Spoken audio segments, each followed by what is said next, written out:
तो ताजिरों से तबादला ख्याल। वजीर आजम नरेंद्र मोदी थोड़ी देर बाद दिल्ली के तालकटोरा स्टेडियम में एक व्यापारियों के बड़े सम्मेलन को खिताब करने जा रहे हैं। ये कौमी ताजिर फलाह और बहबूद बोर्ड का कयाम जो करने जा रहा है राष्ट्रीय व्यापारी कल्याण बोर्ड, उसके हवाले से बात करेंगे। और इसे confederation of all India traders CAIT ने ये खास तौर से इसका इनकाद किया है और इसमें शुक्रिया अदा किया जाएगा भारतीय जनता पार्टी का, वजीर आजम का, कि आपने व्यापारियों के लिए अपने संकल्प पत्र में बहुत अच्छी बातें कही। मेरे साथ में प्रदीप गुप्ता जी हैं, व्यापारी एकता समिति के नेशनल प्रेसिडेंट हैं। पहले ही व्यापारी जो है धन्यवाद करने जा रहे हैं।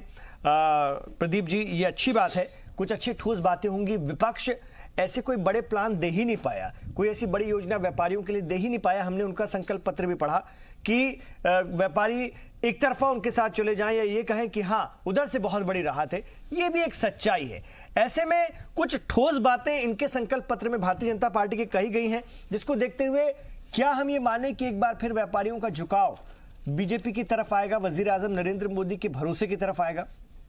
देखिए, व्यापारी वर्ग ज्यादातर जो जुड़ा हुआ है बीजेपी से, वो राष्ट्रवाद का जो मुद्दा निकल के आया है ना, तो सबसे बड़ा मुद्दा निकल के आ गया। कहीं ना कहीं व्यापारी को अपेक्षित रहा है। ये आपने देखा है, आप भी बार बार कह रहे हैं कि नोटबंदी के बाद भी, जीएसटी के बाद भी व्यापारी को दर्द तो रहा ही है, इसमें कोई दो राय नहीं है। हालांकि मोदी जी की नियत अच्छी थी, मोदी जी ने कोशिश बार बार करी है। हम जेटली साहब से 2 बार मिले भी, हमने भी कहा था इस बारे में, तो वो कह रहा है व्यापारियों की बात लेके आ जाते हो बार बार। तो व्यापारी वर्ग कहीं ना कहीं हर तरीके से परेशान रहा है। अच्छा, जीएसटी भी आज तक इतनी बढ़िया नहीं आ पाई है, मुझे कहने में कोई संकोच नहीं है। जैसी और देशों की जीएसटी है, आज भी हमारी जीएसटी को बहुत बढ़िया नहीं कहा जा सकता। नहीं तो अरुण जेटली जी कहते हैं ना कि हम उस पर लगातार सुधार करें। ये भी कह रही थी अभी नीतू जी की उसमें कमियां तो है ना, सुधार करने का काम चल रहा है। ऐसा नहीं कि आपको आपके भरोसे छोड़ दिया गया। नहीं, यहाँ पर बस छोटी सी बात ऐड करना चाहूंगी। हमें ध्यान रखना चाहिए कि भारत जो है अभी विकासशील अर्थव्यवस्था है।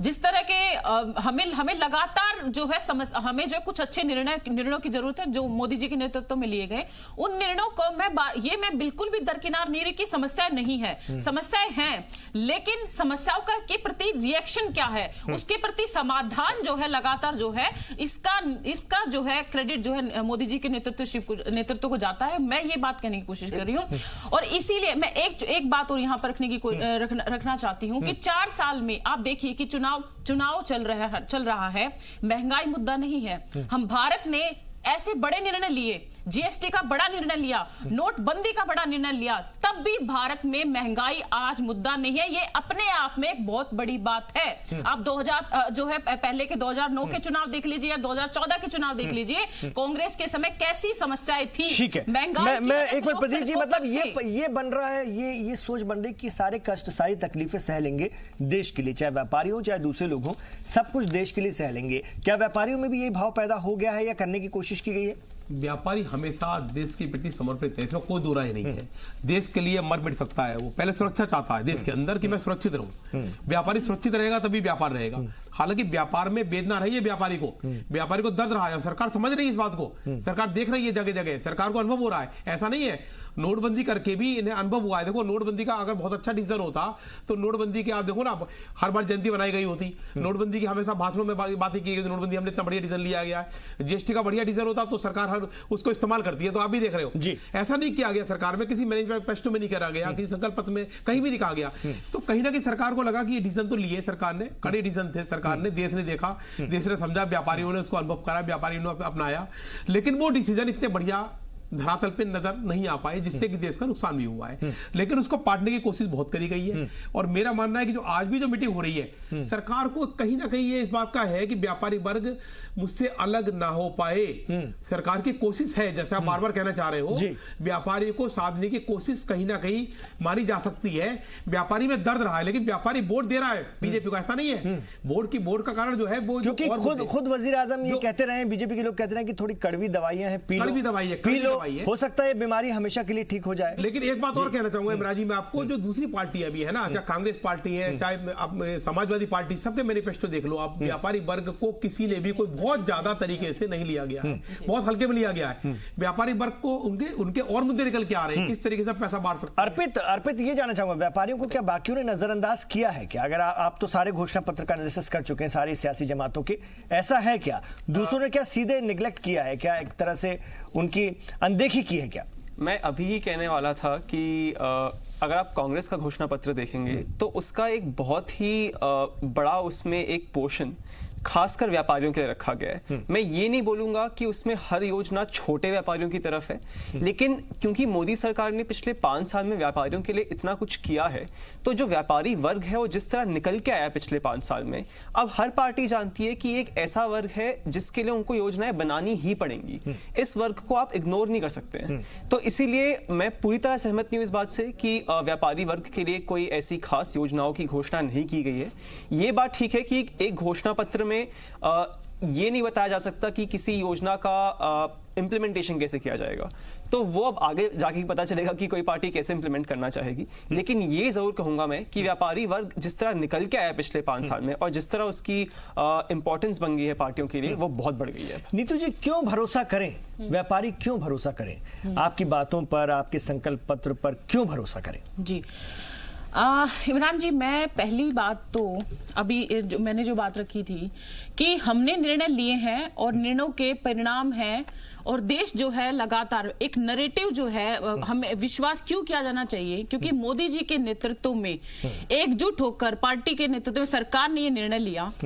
और हमारे संकल्प पत्र पे और भारतीय जनता पार्टी को अगर ये कहे कि भी क्यों आज दोबारा जो है मोदी जी को जो 2019 में प्रधानमंत्री बना चाहिए, मैं इस बात को थोड़ा सा इस तरह की जवाब देने की कोशिश करूंगी कि लगातार, चाहे आज हम यहाँ व्यापारी वर्ग की बात कर रहे हैं, सभी समाज के सभी वर्गों की आप बात उठाकर देख लीजिए, 4 साल में लगातार 4.5 साल में सभी वर्गों की समस्याओं का समाधान करने की कोशिश की है मोदी जी के नेतृत्व में, जो कि ऐसी समस्याओं के समाधान की लगातार कांग्रेस सालों से बातें की थी।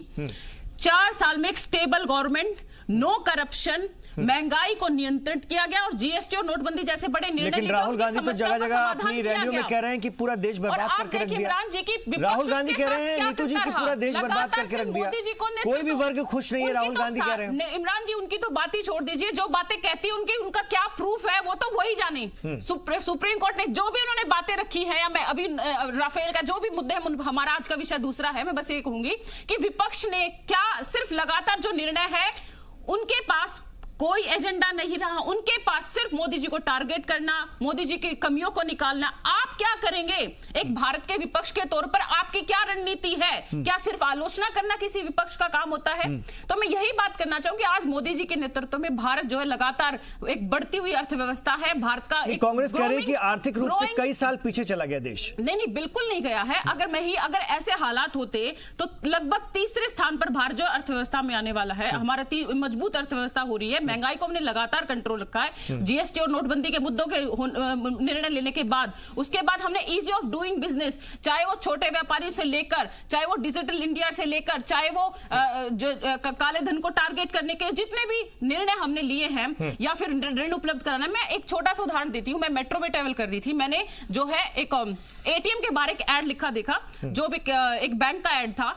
मैं अपने स्टूडेंट टाइम से आज एक प्रोफेसर के लेवल पर हूं, मैंने ऐसे कभी एडवर्टाइजमेंट नहीं देखा कि कोई बैंक आपको ऐसे बड़े ही इजीली तरीके से आपको ऋण उपलब्ध करा रहा है। और मेरे कुछ स्टूडेंट्स का रिस्पांस था कि जिन्होंने ग्रेजुएशन कंप्लीट करने के बाद, मैं एकदम रियलिस्टिक बात रख रही हूं, उन्होंने जो है बैंकों से पढ़ाई के लिए बड़े आसानी से लोन लिए और उन्होंने अपने बिजनेस शुरू किए, and they all are doing very well. तो जब देश में कोई नेतृत्व, कोई लीडरशिप ऐसे डिसीजन आपके साथ ले रही, सरकार आपके साथ खड़ी है, समस्याएं हैं, समाधान है, लेकिन एक स्ट्रॉन्ग लीडरशिप के साथ जो है भारतीय जनता पार्टी और नरेंद्र मोदी जी के नेतृत्व में लगातार बहुत अच्छा परफॉर्म कर रही है। इसीलिए मुझे लगता है कि दोबारा से 2019 में हम जो है मोदी जी को दोबारा। ऋषि जी, सारे ये जो आर्थिक सुधार हुए हैं, ये सारा कुछ जो है हुआ है जो पिछले 5 साल में हुआ है।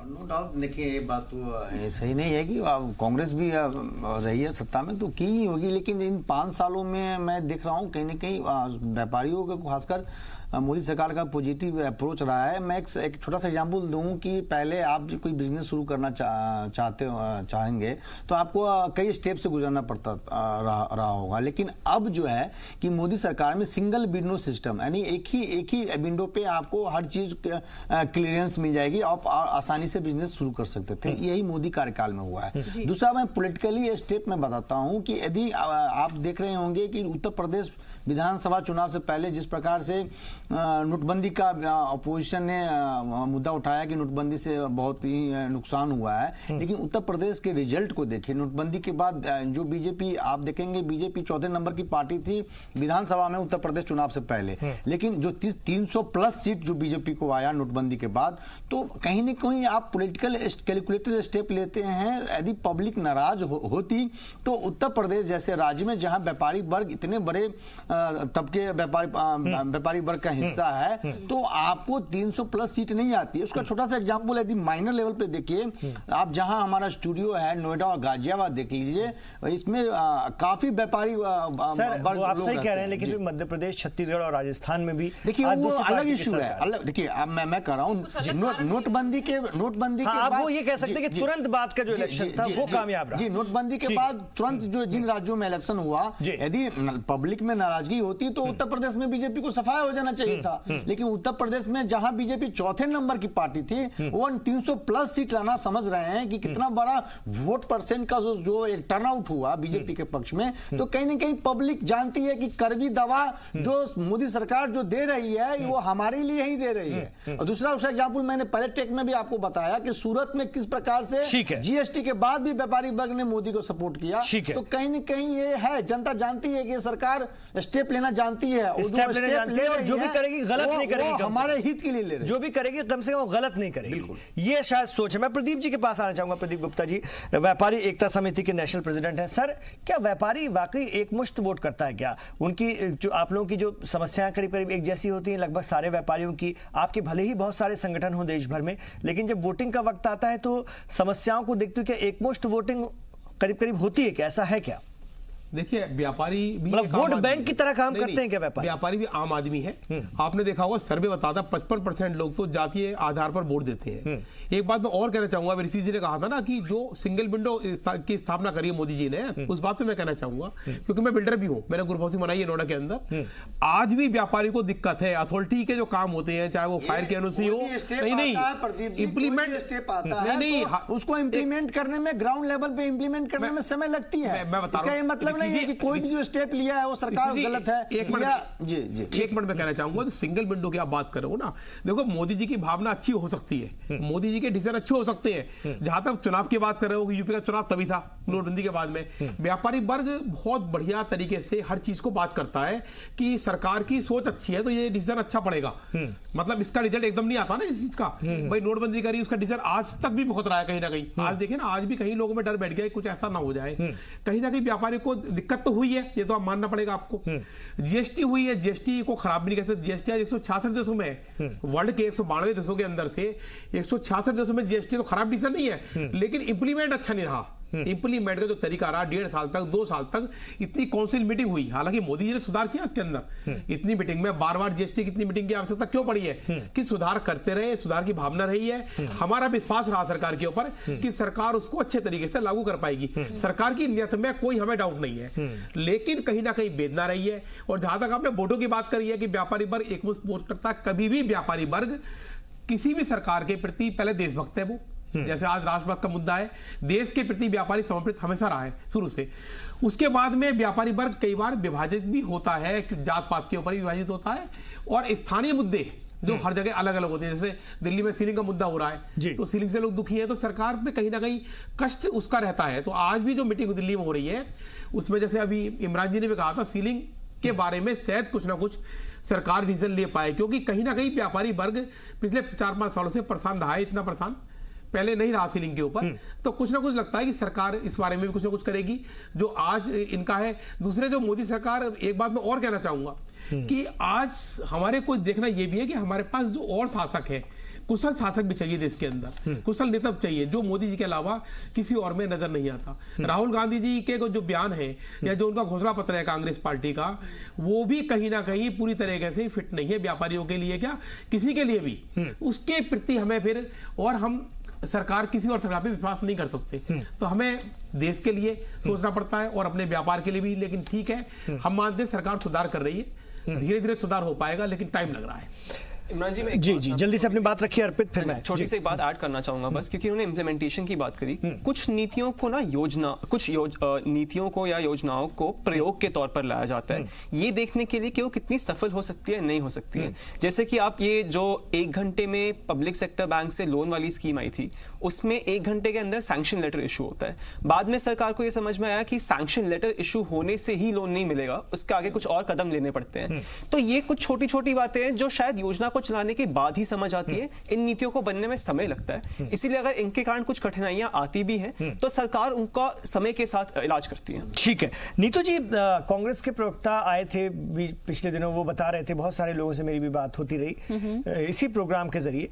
वो कहते हैं कि जैसे 72,000 वाली हमारी जो स्कीम है 20% गरीबों को, तो उनको जब पैसा आएगा, हर महीने आएगा, वो पैसा भी मार्केट में चलेगा तो सारे लोगों की हालत में कहीं ना कहीं फर्क पड़ेगा, व्यापार में भी उसका बहुत फर्क पड़ेगा। तो हमारी जो योजना है उनके मुताबिक बहुत दूरंदेशी के साथ है, उसमें व्यापारी भी कहीं ना कहीं खुश हो जाएगा और जो गरीब तबका है जिसको इसकी वाकई जरूरत है वो भी खुश हो जाएगा। वो इसको इस तरह से भी देख रहे हैं। तो ये आप लोगों के लिए एक बड़ा चैलेंज है।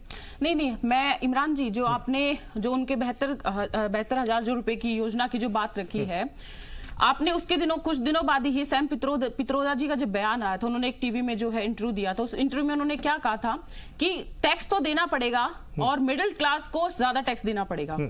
आपको मैं बहुत बड़ी इकोनॉमिक एनालिस्ट नहीं हूं, लेकिन एक पॉलिटिकल एनालिस्ट और ओवरऑल जो है, लेकिन मैं इस देश की जो अर्थव्यवस्था को पढ़ती रहती हूँ, समझती रहती हूँ। उसके आधार पर मैं कह सकती हूँ कि जिस तरह मिडिल क्लास आपको भारत की अर्थव्यवस्था में अगर सबसे बड़ा कंट्रीब्यूशन है तो हमारे देश की जो ग्रोइंग मिडिल क्लास है उसका लगातार ग्रूम होना, ये हमारे लिए बहुत बड़ा एक लाभदायक और अच्छा जो है वर्ग है। अब उसको अगर आप टैक्स के नीचे दबा देंगे तो कैसे बढ़ेगा? गरीबी का खत्म होना ठीक बात नहीं। नहीं, बिल्कुल खत्म होना जैसा कि चाहिए। उन्होंने अपने इंतखाबी मंशूर में कहा, उन्होंने कहा कि हम पैसा देंगे तो पैसा भी तो घूमेगा ना मार्केट में। राजीव गांधी जी के समय से ये योजना चल रही है, इंदिरा गांधी जी के समय से योजना चल रही है, गरीबी हटाओ। फिर राजीव गांधी जी के समय भी वो योजना चली और उसके बाद राहुल गांधी जी भी वही दोहरा रहे। तो इससे तो पता चल जाता है कि कांग्रेस के नेतृत्व ने कितने सालों पहले जो है इस देश में 70 साल राज किया है, उसके बाद वो फिर भी गरीबों के लिए वो कितने चिंतित हैं, ये तो उन्होंने स्पष्ट कर दिया। मैं जो सैम पित्रोदा जी के जो बयान की मैं बात कर रही थी कि उन्होंने सीधा मिडिल क्लास को जाके टैक्स पे जो है उनके ऊपर भार डाल दिया और उन्होंने कह दिया 4 साल में हमारे लिए, मैंने कहा कि व्यापारिक वर्ग हो या किसान वर्ग हो या सीमांत जितने भी वर्ग हैं, सभी को लगातार जो है उनके लिए योजनाएं लागू करने की पूरी कोशिश की और उनके अच्छे परिणाम भी देखने को मिले। इसमें मैं एक बात ये कहना चाहूंगी कि टैक्स तो पहले भी जाता था, आज भी जा रहा है और पहले भी आगे भी जाता रहेगा। आपकी योजना कैसी है, आप जनता पे कितना टैक्स का भार देने वाले हैं, अंतर इससे आता है। हमने ये चीजें सुधार भी हमारी सरकार में 4 साल जो है जीएसटी भी लागू हुआ, नोटबंदी हुआ, समस्याएं भी हुई और उसके समाधान भी हो रहे हैं और 5 साल तक हमने जो है लिमिटेशन जो है टैक्स का वो भी कम कर दिया है और एकमात्र सरकार रही जिसने लगातार टैक्स को कम किया और महंगाई को भी कंट्रोल किया। ये श्रेय आज जो है जो भी जितने भी अर्थ विशेषज्ञ हैं वो भी दे रहे हैं और मैं ये कहना चाहूंगी कि ये जो है धरातल पे जो है ये योजना उनकी लागू नहीं हो पाएगी, क्योंकि मोदी जी के नेतृत्व में सभी कांग्रेस में एक बौखलाहट है इमरान जी कि किस प्रकार मोदी जी सभी समस्याओं के समाधान के लिए प्रयास कर रहे हैं और समस्याओं को समाधान कर पा रहे हैं और उनको वो काउंटर कर नहीं पा रहे हैं। तो इस प्रकार की बातें बरगलाना और इस तरह की बातें रख के जो है ये जनता को बरगलाने की बातें की जा रही हैं। ऋषि जी क्या ये लोगों को बरगलाने की कोशिश है क्या, और इस रूप में भी कि इससे भी तो मार्केट में पैसा घूमेगा ना, फायदा कहीं ना कहीं व्यापारी को भी होगा, उसका व्यापार बेहतर होगा, क्यों नहीं होगा? ये कांग्रेस के लोग ये तर्क दलील रखते हैं, इसलिए मैंने ये सवाल किया। देखिए, चुनाव का टाइम है, हर पॉलिटिकल पार्टी अपने पॉलिटिकल के हिसाब से अपना एक वादा करती है। वो भी राहुल गांधी जी ने एक बड़ा इस प्रकार का वादा किया है कि भाई हम आएंगे तो न्याय जिस योजना का नाम न्याय दिया गया कि 72,000 जो है साल में हम गरीबों के अकाउंट में देंगे। लेकिन आप कांग्रेस के इतिहास को देखिए, इंदिरा गांधी जी के टाइम में आपने ही कहा कि गरीबी हटाओ, क्या गरीबी हटी?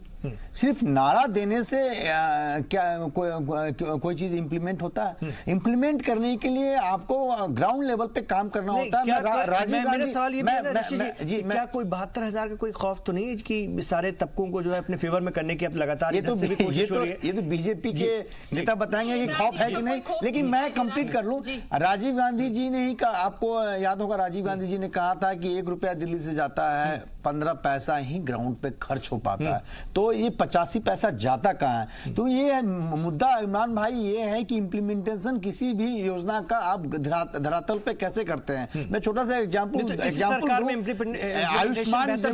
आयुष्मान योजना ने मोदी सरकार ने लाया, और आयुष्मान योजना को मोदी सरकार ने किस ढंग से ग्राउंड लेवल पे उसको उतारा है, उसका परिणाम है कि करोड़ों लोगों को कम समय में आयुष्मान योजना का फायदा मिला है। तो कहीं ना कहीं सरकार का जो विल पावर होता है, सरकार का विल पावर किसी भी योजना को धरातल पे उतारने का, के शासित राज्य तो उसको लागू ही नहीं कर रहे हैं अपने यहाँ। ये तो उनकी एजेंडा है कि बिल्कुल। आप देखिए कि कहीं ना कहीं आप देखिए कि मोदी जी के आने के बाद आप देखिए बीजेपी जिस प्रकार से अपने आप को स्प्रेड आउट किया है, आप देखिए यदि 3 राज्यों को छोड़ दीजिए तो कांग्रेस को कहां सफलता मिला? आप हमें बताइए।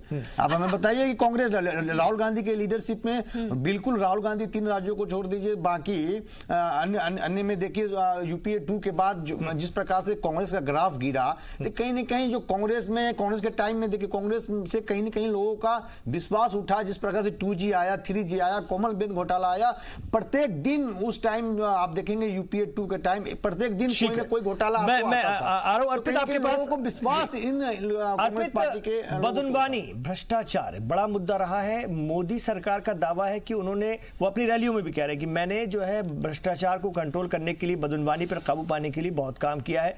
व्यापारी भी कहीं ना कहीं इससे मुतासिर प्रभावित होते रहे हैं। आप भी जानते हैं, सभी उसका शिकार होते हैं, व्यापारी वर्ग भी उसका शिकार होता है। बहुत सारी चीजें होती हैं, बहुत सारे काम होते हैं जो भ्रष्टाचार का शिकार होने के चलते उनको उन पर असर डालते हैं। उस पर काम हुआ है क्या? वाकई जो बातें वजीर आजम कहते हैं अपनी रैलियों में, जो दावे करते हैं, क्या वाकई बदनवानी पर इस सरकार ने कुछ काम किया है क्या, जिससे कारोबारी भी कहीं ना कहीं प्रभावित हुए हैं? देखिए, सबसे पहले तो इस सरकार ने बहुत शुरू से ही कहा है कि हम लोग काले धन को हटाने का बहुत बड़ा काम करना चाहते हैं। नोटबंदी को लाने का एक बहुत बड़ा कारण ये बताया गया था कि काले धन को हटाया जाएगा।